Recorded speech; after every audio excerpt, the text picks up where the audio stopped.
ቲማቲም ከቤት ውስጥ ማብቀል ትችላለህ?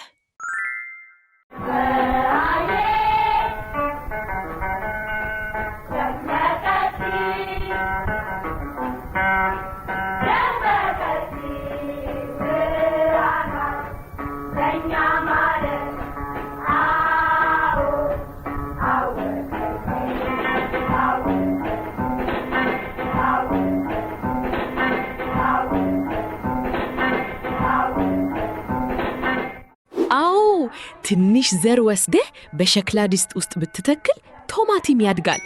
ውሃ ማጠጣትና ፀሐይ ብቻ ያስፈልጋል። እንዴት እንደሆነ እንመልከት። የአያትህ ወይም አያትሽ ትንሽ የጎመን ማሳ ታውቃለህ ወይም ታውቂያለሽ?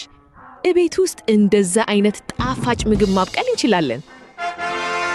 አንድ ትንሽ የቲማቲም ዘር ከ20 በላይ ትላልቅ ቀይ ቲማቲሞችን ማብቀል ይችላል። ዋው! የሚጀምረው በዘር በውሃና በፀሐይ ነው። ልክ ሕፃን ምግብ እንደሚያስፈልገው ማለት ነው። ዘሩ ይነቃል፣ እንደ ተጠማ ጥጃ ይጠጣል፣ ወደ ፀሐይም ይዘረጋል። ከዚያም በደንብ ስንከባከበው ተክላችን ያድጋል፣ ጣፋጭ ምግብ ይሰጠናል።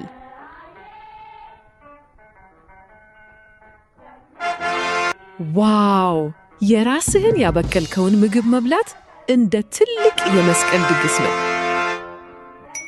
ምን አይነት ምግብ ነው ማብቀል የምትፈልገው? በጣም ጥሩ። አዎ፣ መልሱ እኔ ቲማቲም ማብቀል እፈልጋለሁ። በጣም ቀላል ነው። እማማ እንጀራ ሲጋግሩ ታውቃለህ? ትንሽ ሊጥ እንዴት ትልቅ እንደሚሆን ዘሮችም እንደዛ ናቸው። አንዲት ትንሽ የቲማቲም ፍሬ ለትልቅ የእንጀራ ግብዣ የሚሆን ብዙ ቲማቲም ማብቀል ትችላለች።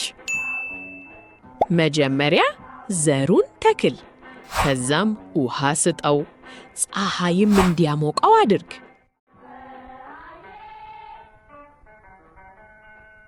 የባህር ዛፍ እንዴት እንደሚረዝም ታውቃለህ? ስሮቹ ውሃ ይጠጣሉ፣ ቅጠሎቹ ፀሐይን ይጠጣሉ፣ ተክሉም ያድጋል። ትልቅ ይሆናል፣ ትለቅመዋለህ፣ ከዛም ጣፋጭ ምግብህን ትበላለህ። ዋው!